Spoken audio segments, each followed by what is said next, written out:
Welcome to Inclusion Bites, your sanctuary for bold conversations that spark change. I'm Joanne Lockwood, your guide on this journey of exploration into the heart of inclusion, belonging, and societal transformation. Ever wondered what it truly takes to create a world where everyone not only belongs, but thrives? You're not alone. Join me as we uncover the unseen, challenge the status quo, and share stories that resonate deep within. Ready to dive in? Whether you're sipping your morning coffee or winding down after a long day, let's connect, reflect, and inspire action together. Don't forget, you can be part of the conversation too. Reach out to joe.lockwood@seechangehappen.co.uk to share your insights or to join me on the show. So adjust your earbuds and settle in. It's time to ignite the spark of inclusion with Inclusion Bites. And today is episode 116 with the title, Igniting Change from the Top. And I have the absolute honour and privilege to welcome Mark Bateman. Mark is the CEO of WeQual and author of Disruptive Leadership. When I asked Mark to describe his superpower, he said, he is incredibly insightful when coaching others and able to build trust very quickly and get to the root of the challenge. Also, incredibly quickly. Hello, Mark. Welcome. Hello, Joe. Show. Yeah, pleasure. Brilliant. I hear you're in Malta. That's a lovely part of the world. Yes, I recommend it, especially if anybody's currently under grey skies. Looking out the window here in sunny UK, not wind and rain and floods everywhere. So, envious. So, Mark, igniting change for the top. Tell me about that. Oof. So I think I generally believe that leaders play, well, self-evidence really, but leaders play an incredibly important role in not only our society, but our lives. And whether we are a leader or we follow leaders, leaders are those that influence outcomes in some way. And it tends to be leaders that are top of organizations. And therefore, really what the leader or leadership team says, this is the direction we're going in, and this is how we all want to behave together. This is the culture you want to build. That tends to be what we tend to follow. So very much change is both at the top, but also led from the top. Are people born leaders? Well, that's the age-old question, isn't it? I did a master's in leadership coaching, and it was one of the really key questions that we looked at. I think that some have a personality type or traits that are maybe more suited, shall I say, to leadership, but others find themselves in leadership positions that never in a million years dreamt that they would be influencing others. So maybe there's an aspect of both nature and nurture, but actually many become leaders because they believe something powerfully enough that they want to drive change in some way, and they find themselves as a de facto leader and then learn the skills of leadership in the process. Yes, you say that, become a de facto leader. A lot of people kind of end up, as you say, in leadership through progression, through opportunity. It's not always a tactical or a strategic move. It's sometimes top of the pile stuff. You're last one standing sometimes. For sure. Yeah, you see the world in a certain way, or you have a certain ability or capability or a frustration or an anger or an excitement, and you take the lead. Literally, you influence. So you desire to drive that change, and whether you've got a capital L or a lowercase L, it doesn't really matter. And it's not just in organizations either, right? It's any aspect of community, society, and the family. You can be the oldest, you can be the youngest. It doesn't actually make any difference whatsoever. You can be a leader in one sphere and not a leader in another. So it's not like you are the leader or you're not. It's very context driven as well. Yeah, I can relate to that. Sometimes I want to take my hat off and sit at the back, and sometimes I want to march at the front and inspire. I can. It's a bit like playing some pub games like pool or darts. Sometimes I want to win, and sometimes I'm just there for a laugh and not. Right. I don't need to win. And same with leadership. I don't need to feel that I'm driving everything. It's nice to have a backseat and let others drive. And surely as well, that's an aspect of good quality leadership, is knowing when to lead and when to step back. It's kind of an aspect of self-awareness, really. Yeah, that's a really good point. Yeah. So how do organizations identify potential leaders? What sort of skills are they really looking for? Oh, great question. So for me, there's almost this discussion around what makes a manager and what makes a leader, right? And is there a difference between the two? So you start off in your career. At what point do you become a manager? Is it a capital M or a lowercase m? Or at what point do you become a leader? So my personal working definition is that a manager manages what is, and a leader takes us to what is to be, right? So a leader tends to be more future orientated, whereas a manager is managing the current resources in order to achieve an objective that's already been set. The lead is very much about the future. I think you can be a leader from, weirdly coming back to your first question, I think almost you can, not even so much that you're born with it, but almost a sense that your family can tell straight away you're not happy, you want to change the world in some way, right? And it can be for a whole host of different reasons, versus, as you said earlier, it's thrust upon you. You just happen to be in, depending on your perspective, the right place or the wrong place at the right or the wrong time, and suddenly here you are, you've got responsibilities to drive some kind of outcome. If you find yourself in a crisis situation, you're the only person who can find the solution. You find yourself in a leadership role, whether you want it or not. So what makes a leader inside an organization, I think, is those that are able to see something about the future that ultimately aligns with where the organization is wanting to go, and then can affect change, can influence others to achieve that in some way.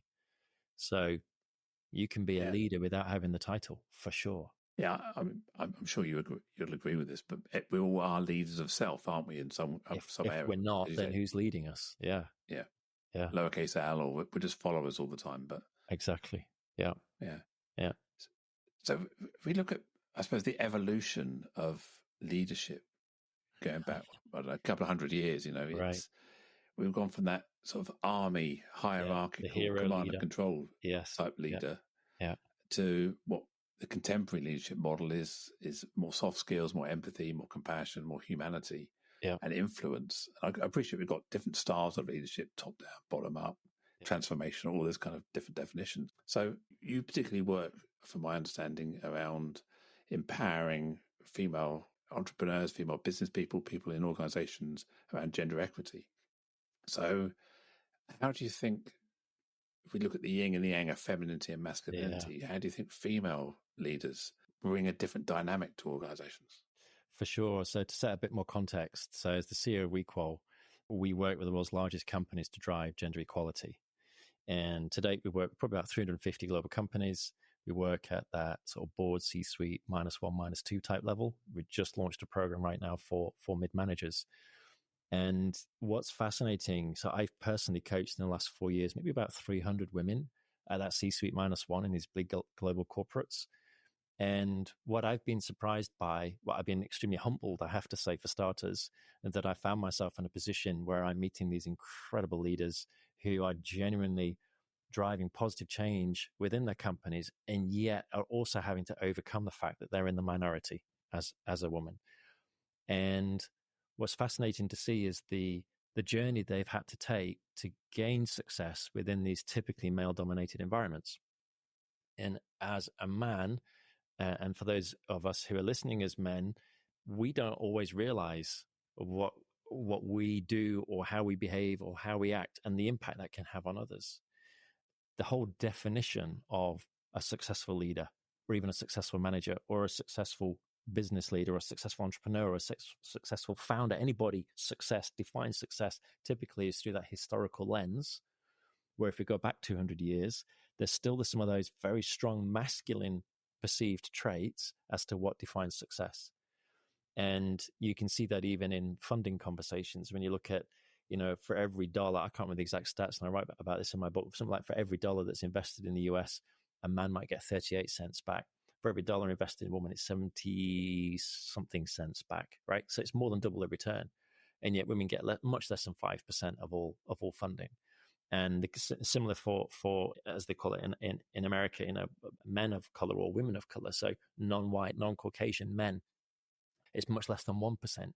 So there is a perception of what success looks like, and it looks like a Sam Bankman-Fried, for example, right? The founder and CEO of FTX.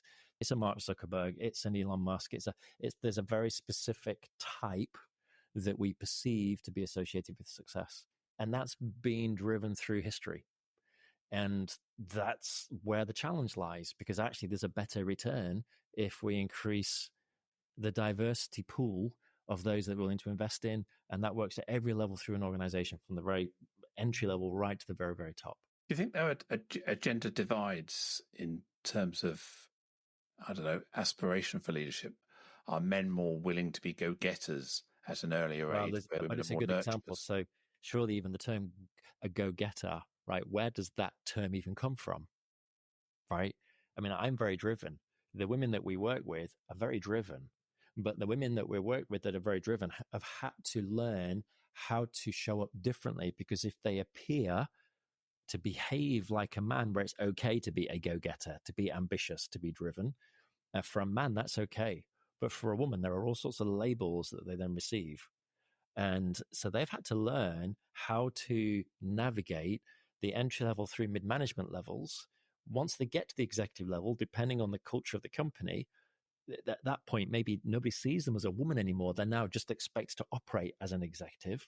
But all the skills they've had to learn as they've risen through those different grades, like, what to do when they're the only woman in a room, what to do when a man shuts them down, takes their ideas, the subject of mansplaining, they're being told they're being too bitchy, too ambitious, that they're not resilient enough, that they're too emotional, whatever it happens to be, that women are judged, anybody actually in an underrepresented minority is judged far more harshly and far more critically by the majority. And so even this term, I understand the question, a go-getter, right? For me, what's really interesting is if you get any minority in a room, but I'm going to focus on women because that's the focus of WeQual, what they talk about and how they behave is very, very different to the moment when a man walks into a room. The moment, and it's probably maybe common sense, maybe it's not, maybe we've never thought about it, but the moment a man walks into the room, the behavior changes, the conversation changes. Why is that?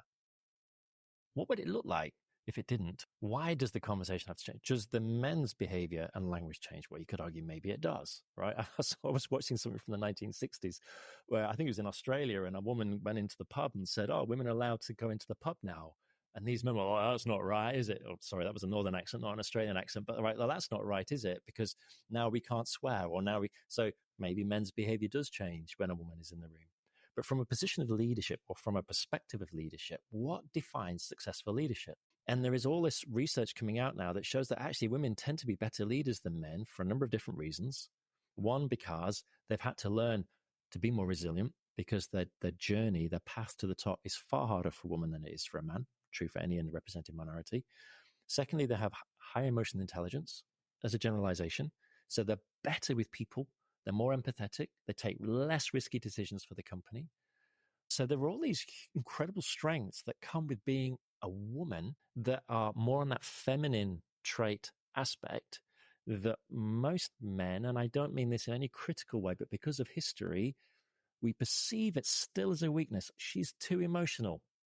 Hang on, wait a minute. Why might she be being emotional? And actually, more importantly, why is that a bad thing? Is it actually a bad thing?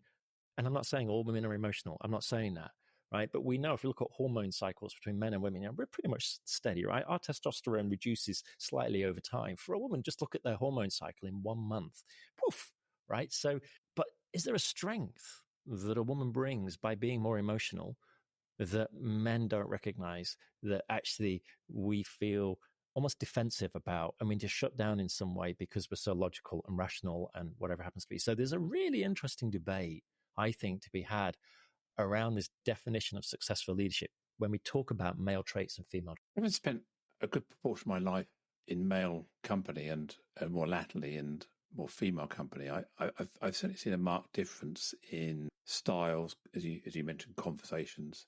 I also believe that men change their conversation. Men change the way they behave when a woman walks in the room. So it's not just that way around. Yeah. Men will suddenly become more polite, more charming. Right. Maybe the feudalistic, competitive alpha type traits tend to minimize a bit because they're now into impress the woman mode as well. So I think there's some kind of different traits come out, and so I think playing on that, there's a necessity for a really great balance of both the masculine and the feminine, because if half the workforce notionally is gender mixed, then having men in leadership positions isn't necessarily going to build trust and empowerment for women at lower levels, having women or only women in the leadership will make men feel there's no aspiration or so it's that balance, isn't it? 100%. And you're going to have a perspective on this that I couldn't possibly begin to imagine, right? Because of the journey that you've been through. But we see this time and time again is that difference. And, I've heard so many women even talk to me where they've been invited into, for example, a board meeting or an executive committee meeting, and they're the only woman, right? They walk into that room and how they experience it. And then when they speak up, what they experience, and the room goes quiet, they feel deeply uncomfortable. They stop talking. This happened with one lady, and she left the meeting. And after she said to whoever was running the meeting, the chair or the CEO, what happened? So, well, we invited you, but we didn't expect you to speak. It's like, oh my God, this is happening day in, day out, day in, day out. So how is that impacting the business? And as you say, these companies that there are still a number of executive committees within not only UK FTSE companies, but globally, right? So many global, especially companies that are all men. And there may be, and I dare I use the word token, there's a token woman on there, and they'll be the company secretary, right? Or sometimes they're invited as the guest chair, whatever that means, right? Because now they have a woman in the room. She doesn't say anything. And by the way, can you make the coffees, please? Like, it's like, all those kind of, so a stat that I often roll out is globally this is, in fact, if I was to say to you, listen, Joe, there's a 95% chance of rain when you're about to go out to the shop, right? Before you walk out your front door, you would dress up for rain, right? You would be fully expecting it to rain. Well, 95% of all CEOs globally are men, 95%, which is practically like saying it's all CEOs are men. And I'm super conscious here. I'm running a business on gender equality. I do have a business partner, Katie Litchfield, who founded the company. So there's a whole story there, but that's not lost on me, So what would the world look like even if we doubled the number of CEOs that are women? Or we got up to 15% or 20% or even 30%? What would that actually do? How would that impact the culture inside those organizations? We know from the research, and I've seen this on your website as well, so I know you've spoken to this many times, but companies that have greater equality, right? And we're talking about gender here, but we know it applies much broader than that. Improve revenues as compared to the competition that don't. Improve revenues, profitability, employee engagement, customer service. They make less risky decisions, and they invest more in research and development. And on top of that, those companies also gain more of a focus on ESG and CSR, i.e. they become better for the environment, they become better for communities, they're better governed in terms of making sure there's no fraud, they're not going to drain the pension pots, and corporate social responsibility. So the way I see it is increase equality, it's better for business, it's better for people, and it's better for planet. Boy, do we need that right now. So what would it look like if we had anything approaching 50% on the top leadership teams across the world? What would that look like? How would we change the definition of leadership at that point? The challenge sometimes is that we want women to aspire to leadership positions. We want women to take on these roles. We want to create this equity. And I can feel a huge desire in the world to do that. But when women get there, it's not as comfortable. The money is still controlled by men often, the investment, mm-hmm. whatever it is, people being judged harshly. We've seen a lot of women arrive in the boardroom and within a short period of time, they feel very uncomfortable. It's concrete cliff or this cliff, you get there and suddenly you're being judged more harshly than your male counterparts. For sure. And also the research shows that it's called the leap pad effect, where they have to take more almost lateral moves. They have to take more roles. So by the time they do gain that promotion, they're actually more qualified than the men. They have more experience than the men. But also they're often given an opportunity for a role that a man wouldn't want to take, right? So let's say it's a really risky turnaround situation, right? Hey, we've got this great opportunity for you. We want you to go and run Chad, right? And we want you to do this turnaround where we want you to sell alcohol to all the village elders. I'm kind of playing a little bit, but you get the idea, right? It's almost like the poison chalice. It's impossible. And not only is the pressure higher on a woman, but actually often, and it's called the glass ceiling for a reason, often they're also given roles that men wouldn't actually touch with a barge pole because men tend to have more choice than women. And I'm not against men. I'm speaking as a man, right? We need men. But what does it look like? How do we better support women to get to those top positions for all the reasons that you just outlined? Yeah. I mean, we look at politicians around the world, Jacinda Ardern, Thatcher, Truss, Theresa Merkel. May, and other strong female leaders around the world, the way we talk about them and describe them is from a very, I'm going to say misogynistic, and I don't mean that in a sort of horrible word, but just that kind of male perspective, how we're judging on beauty, on dress and clothes, even other women, judge them harshly about how they look as well. And men can look like Boris Johnson, and I'm not saying a word. Yep. And people think he looks a bit slobbish. Yep. But it doesn't matter if a woman looked slobbish. Yep. She would not succeed at all. A woman has to look, and this is what's wrong about the whole thing. A woman has to look the part as well as be the part. And it's how each of us, without even realizing, are embodying that perspective, that value set that is informed and kind of programmed by the society that we're brought up in, right? And for many of us, it is unconscious. For some of us, it might be conscious. For some of us, we're aware, we're trying to change it, but we don't realize when we fall into that trap. Gosh, it's so easy. And women will talk about this as well. You know, we work in a lot of organizations where they recognize that culture is kind of against, it could just be against speaking up, full stop, right? And so therefore it's even harder for a woman to speak up. And so then it can create competition between women who are already in the minority inside an organization. In one sense, that suits the powers that be, because the powers that be are maybe more male, right? So how do you create this sense of allyship? How do you create this sense of underrepresented minorities, in this instance, women, supporting each other, championing each other, advocating for each other, having each other's backs? Because it's so much harder for anybody who's in the minority. But minorities tend to judge each other harshly as well, don't they? I mean, because of the way that it's been set up, right? It's unfair. Yeah. And so it's a really, that's difficult to change, but surely it starts with awareness that it's happening. Because unless we're aware it's happening, and even those with a capital L or a lowercase l as leaders or managers having responsibility for others, hang on a second, is this happening? How am I contributing to this? Is it getting us the kind of results that we want? Could we improve the results that we want by shifting how we perceive this issue, by creating a more level playing field? What does that actually even mean? Is there competition between minorities because of how the game has been set up? Well, how can we change the rules to that game? Like, these are not easy questions, right? Or they're certainly not easy to answer. But inclusive leadership, who wants to maximize the potential of all people everywhere, absolutely, this should be on their. My belief is that we're trying to tackle the problem too late. And what do I mean by that? By the time people get into business, into organizations in their 20s, whatever it may be, they've already been set expectations by society throughout their formative years as a young person, into their teens, into their 20s. So we're socializing people, young girls, to be young girls and young men to be young men without the equity at that level. And I always believe that we actually need parenting classes on how to instill empowerment into their young girls, in the same way we talk about parents teaching their children about misogyny, around sexual misconduct, etc., educating the boys younger.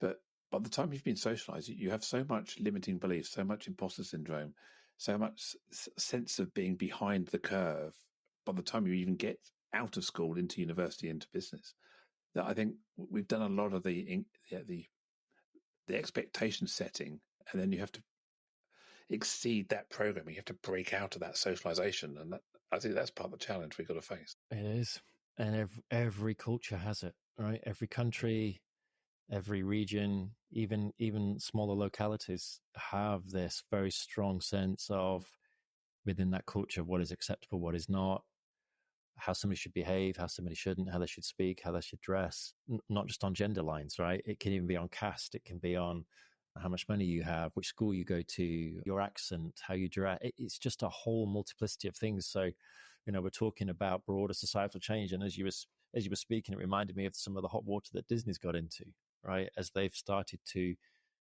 try and, in one sense, redress this old historic pattern of what is a man and the hero, and what is a woman as the feminine, and that the woman needs to be rescued, and so as they've sought to change their programming, and now you will see it, right? You will see Black women as the role, as the hero, as the one you want to follow in cartoons or in films, and there's been incredible pushback And Disney's gone through some really challenging moments as a result of it, because they've kind of, depending on your perspective, rightly or wrongly, right? But as an executive team, they've decided, right, we're going in this direction. We want a more equitable world. We want to role model the underrepresented.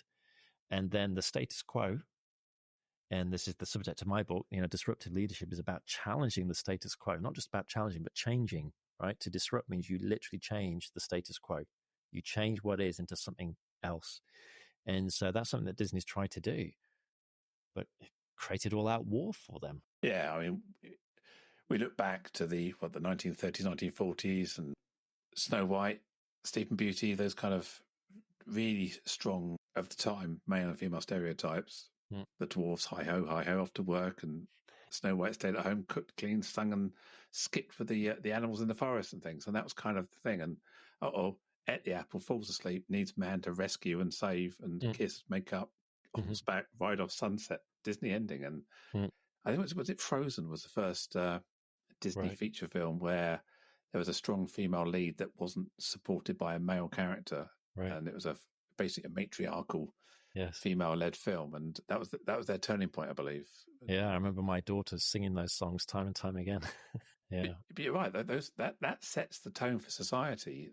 What you're growing up with, what you're seeing, the advertising, the pink and the blues. It really does. But actually, and it's something that I'm still, in one sense, working through, because do I actually believe we will get to a situation where we have 50% CEOs being men and 50% of CEOs being women, right? Because that's ultimately where the power lies, right? The CEO, the COO, the Chief Operating Officer, and the Chief Finance Officer. But 95% of CEOs are men. So what would it look like if we increase that percentage?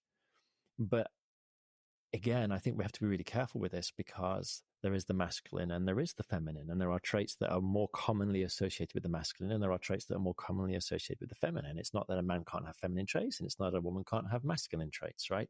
We're all this very incredibly complex mix of different aspects to us based on nature and nurture, right?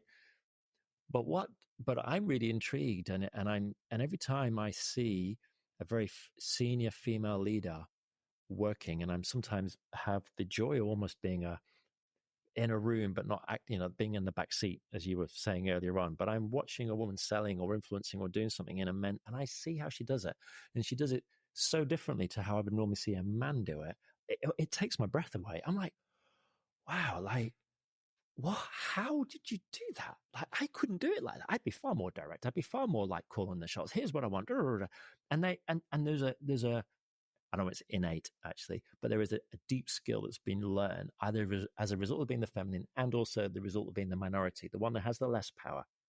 They've had to learn how to, if I say play the game, there is an aspect of that, because we're all playing this game, right? That they've had to learn how to influence, how to drive results without going through the front door that a man might do, right?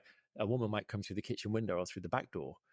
A man goes through the front door in the main, because that's the expectation. So the bit I'm trying to raise here is, what does successful feminine leadership look like? And a number of B Corps in the world, and B Corps being those organizations that ultimately want to do good for the world, not quite not for profit, the sort of third sector, if you like, hugely successful companies, role models. A lot of them are run by women. Wow, gosh.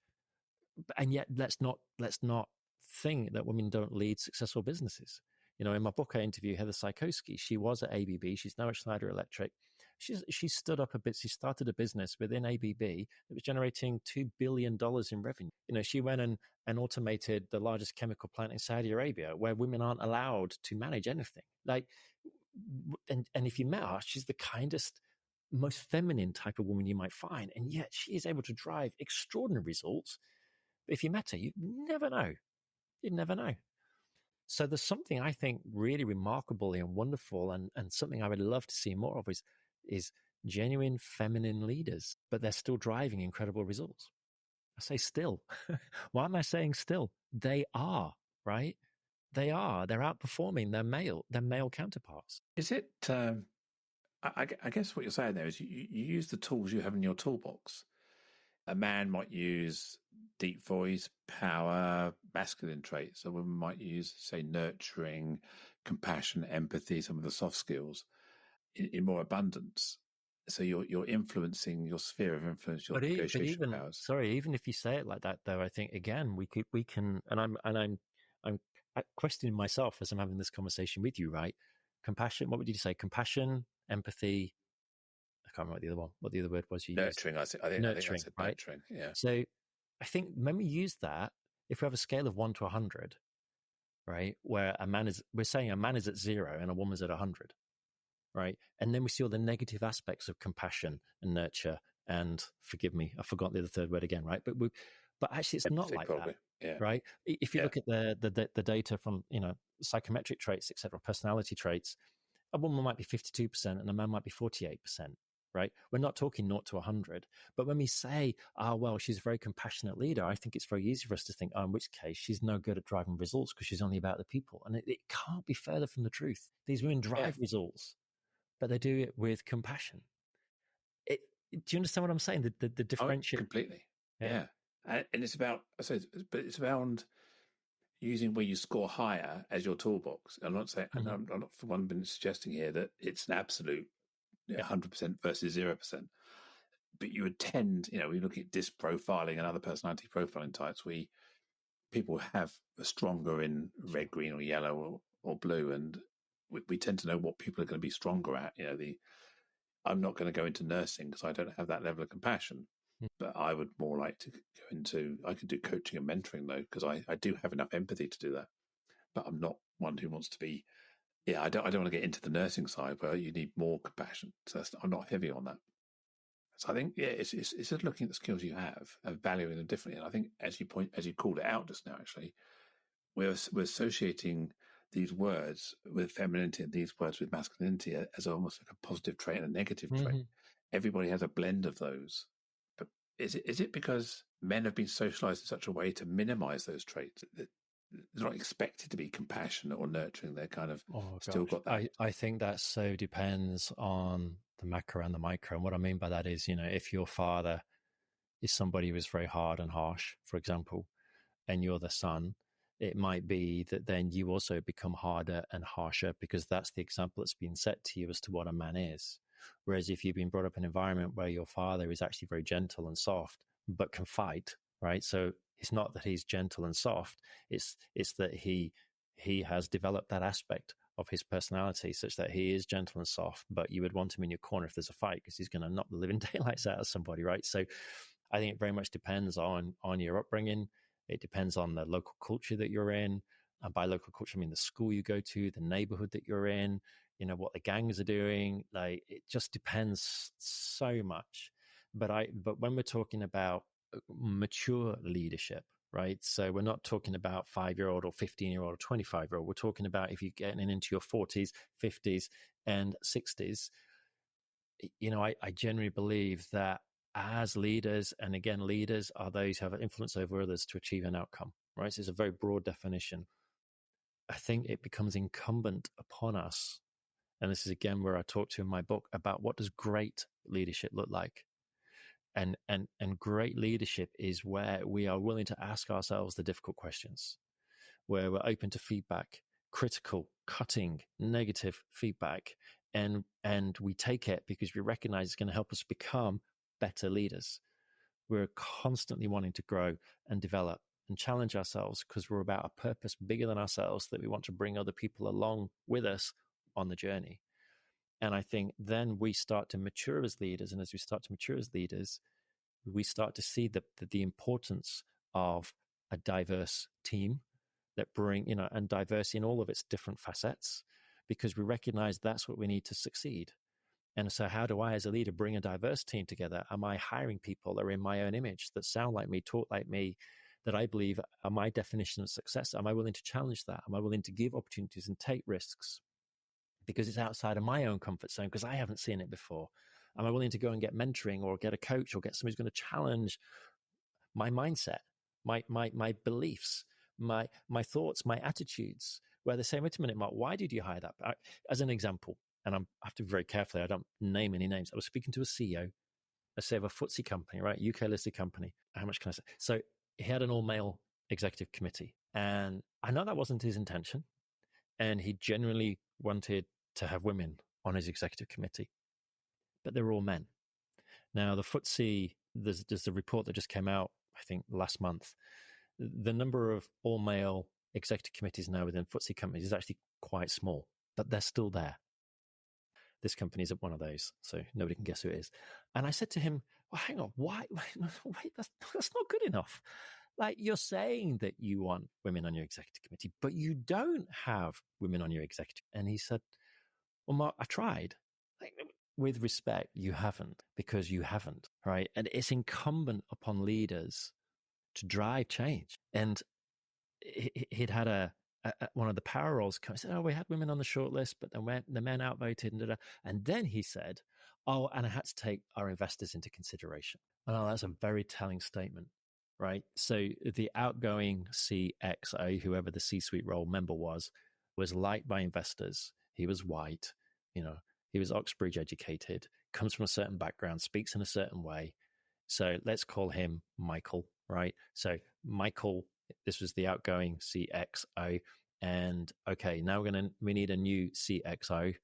Okay, let's find another Michael. That's always the easiest way, because we have in our mind, and it's a human condition, right? And in one sense, there's no implied criticism other than if you're a great leader, you're a mature leader, you understand the absolute requisite need to challenge yourself and your thinking around the diversity that you need in your leadership team to drive the results. There's the whole separate aspect in terms of competitive sustainability over the long term and how you outperform your competitors over the long term. I can talk about that in a second if that's helpful. But just as an example, right, he had an idea in his mind, not only of what he needed, but also what the external world needed, the investors needed. And it was somebody that's looked like and sounded like a Michael, right? Okay. It's like the old adage, you don't get fired for buying IBM. You don't get fired for hiring a man. It's kind of if you hire a woman, then there's an implicit perception there of you're hiring because she's a woman. You're hiring for second best. You're taking a risk. You're putting a limb out there rather than having. It's not a confident hire, is it? Well, and you are all of those things, right? Because the moment you break away from the way things have been done previously, you are taking a risk. You are. Hello. It's on you. It's on you. You're I would say, call. hello. What do you think comes with this role as a leader of this organization? Do you want to repeat the patterns of the past and become like a Kodak or a Nokia, even though there's, anyway, or like whoever big or blockbuster, like these big organizations that just got into level one thinking, tick box exercise. We know what success looks like. Let's just keep rolling that particular wheel. And before you realize it, you're in a burning house and it's all gone. Right? You as a leader, it is incumbent upon you to ask the really challenging questions, which is an aspect of diversity. Shall I come on to this? I was going to ask you a question about, is the recruitment process set up correctly? I'm a big fan of anonymized hiring, work-based samples, junking the CV, getting down to your final five without actually knowing who they are until you start getting into the final five and meeting them. Mm-hmm. That would allow a lot more a broader demographic to come through, in my opinion. Yeah, I mean, I remember I was speaking with again one of the women. She was the CEO of a company, and she's going, Mark, I'm not sure that we've got to be careful we don't do positive. No, gosh, she had a really interesting positive discrimination. You want to take positive action. So she had a really interesting ethical dilemma inside her business. But we started talking about positive discrimination, and she said, actually, Mark, we need positive discrimination, and here's why. Because when you have a minority, they're in a minority for a reason. How are you going to bring the balance in unless you positively discriminate the other way? And gosh, I can hear the screams now, right? Oh my God, can't do that. What do you mean you can't do that?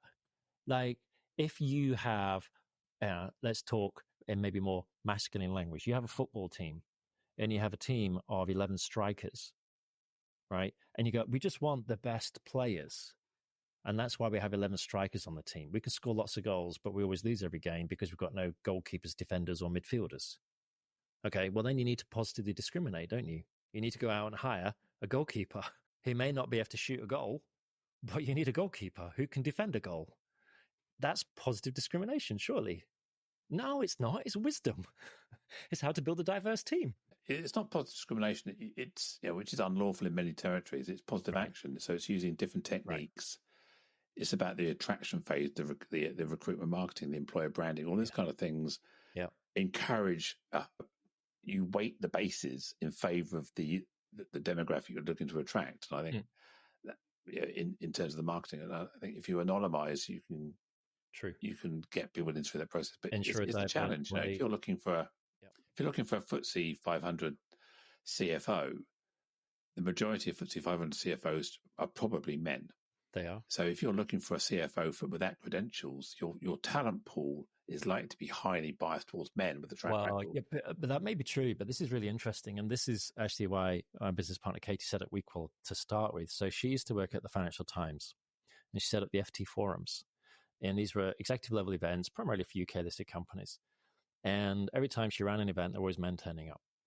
So once she left the FT, she had a black book of CEOs and chairs. And she said to them, hey, listen, where are the women? And they all said, Katie, if you can find them, we'll hire them. So, okay.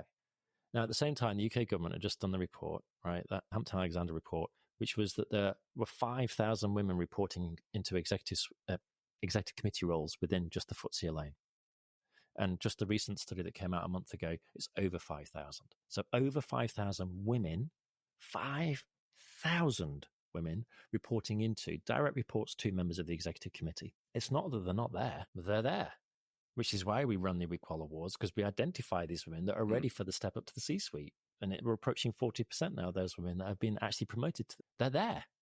But there is still this bias. There is still this perspective, perception, call it what you will, that we have to overcome. Which is why we need... Sorry? We want the person who's in that exco role, not the one reporting to the exco. We're not looking to step down one. We're looking to is that part of the challenge? We're not looking for potential talent. We're looking for demonstrable talent. But the challenge is, though, if you've got a CFO in a FTSE 100 company, for example, they may want to go to FTSE 20 company, right? Because you don't want to go and do the same job you've just done ever, right? Because that's just boring. So you always want a stretch role. So promotion is always a stretch. So, all right, maybe if you're, the world's largest company, you don't want a first-time CFO. Okay, I can understand that.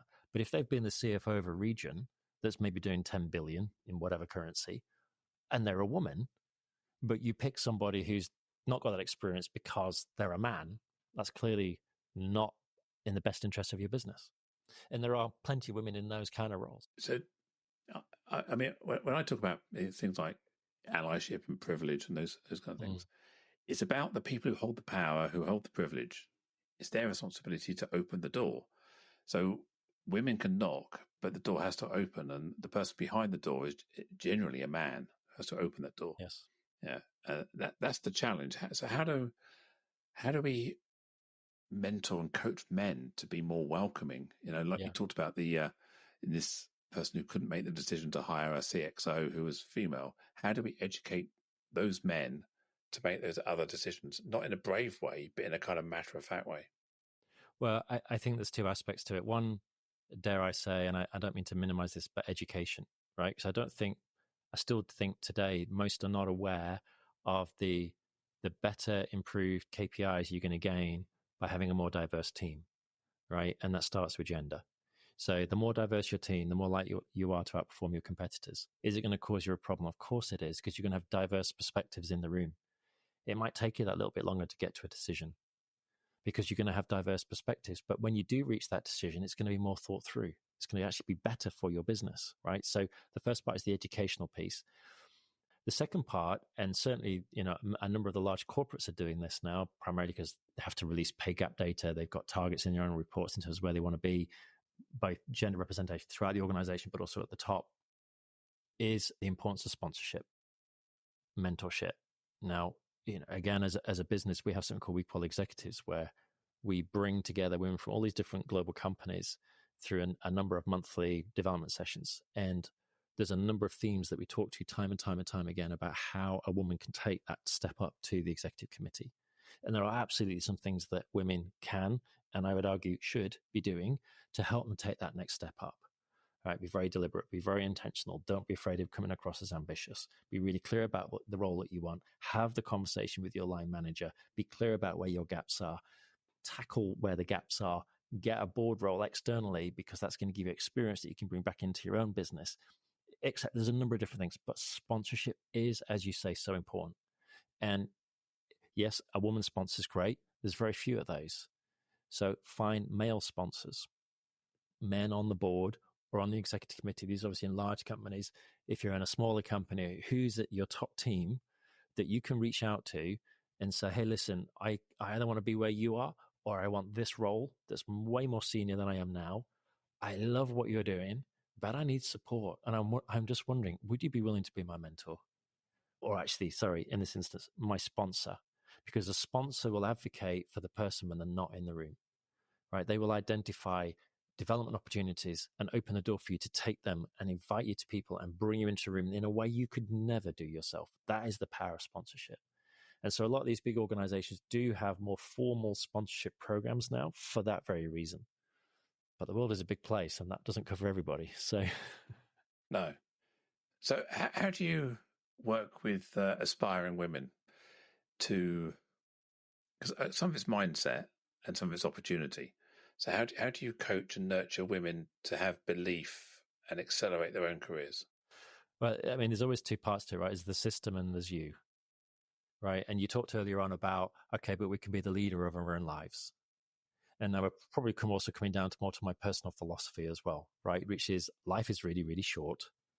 How are you going to make sure that you drive the impact or leave the legacy that you want to leave? Well, first of all, you probably need to have an idea of what legacy you want to. And not everybody knows the answer to that question. It depends how old we are, depends what stage of our career, depends how much personal development we've done, depends what traumas we've been through, all sorts of things, right? Different life crisis moments, etc.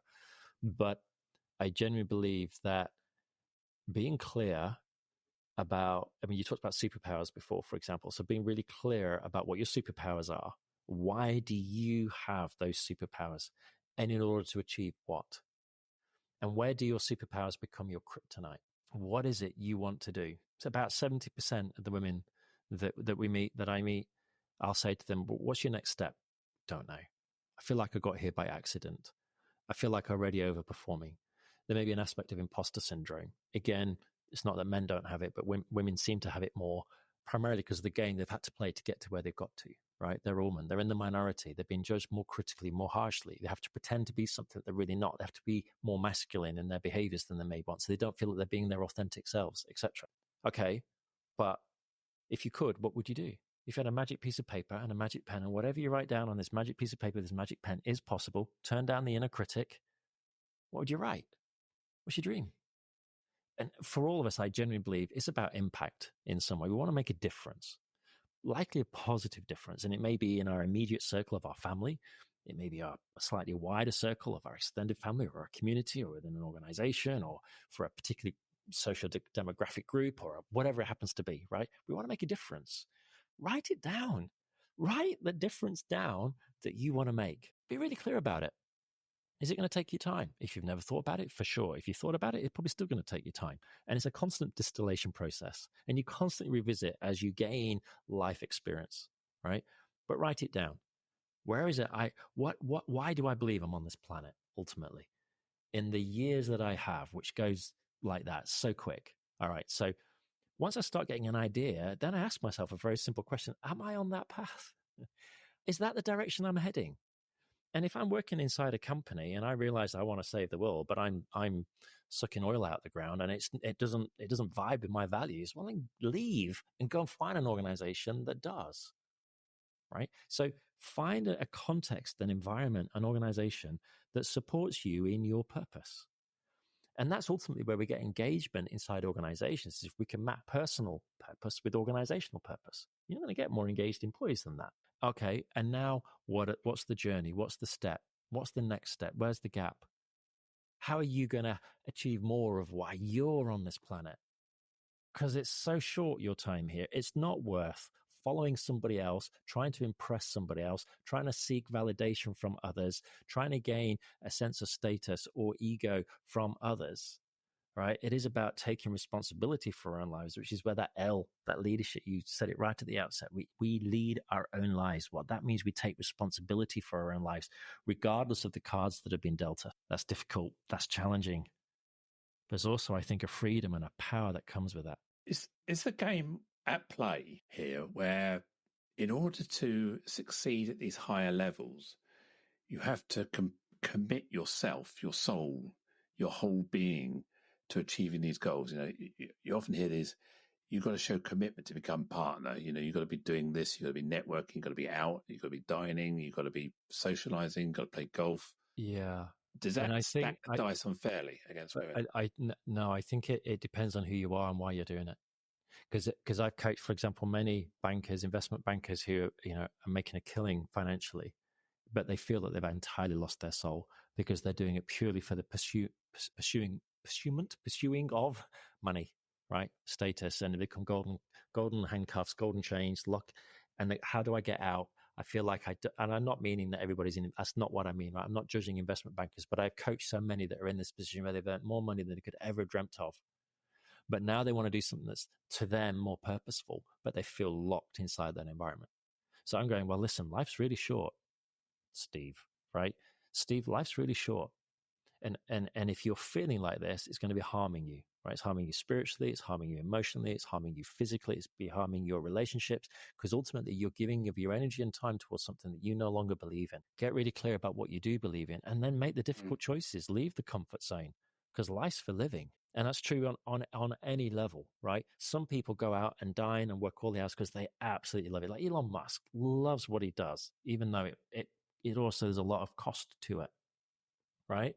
And I don't mean to set him up as an example, but don't compare ourselves with an Elon Musk, because that's just not fair on anybody. In our own lives, why are we doing what we're doing? And are we truly being true to our own sense of purpose?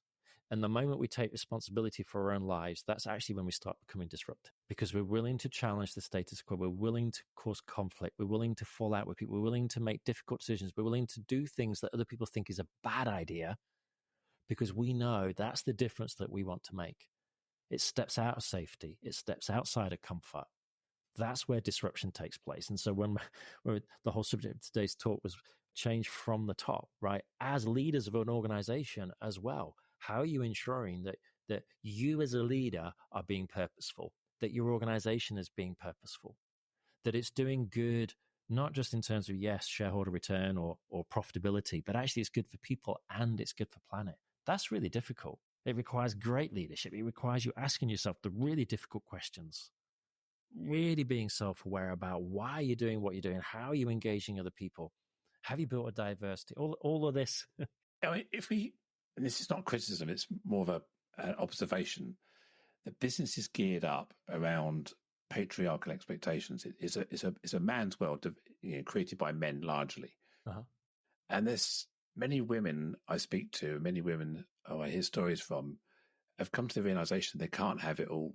They can't grow a family, nurture a family, not just maybe their offspring, but also their parents, their siblings, and build that family environment, and commit both feet all in, Texas Hold'em style, all in on a career that men can in the same way. So women have come to realize that they can't have it all, and you can't compete by not being all in a male only environment.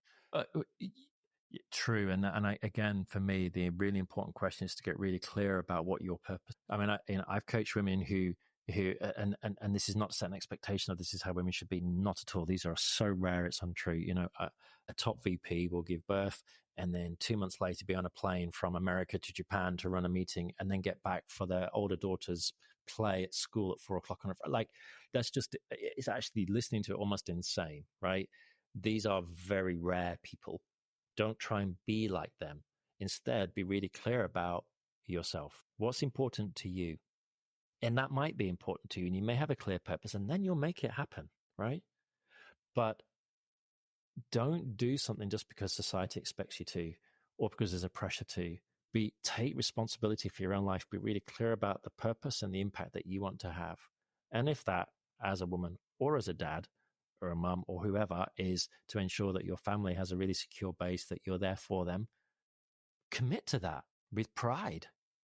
And there'll be a period when your children grow up that maybe you have to figure out what you're going to do next. Okay, well, then go through that process. But be really clear, own what you're doing. Take responsibility for it.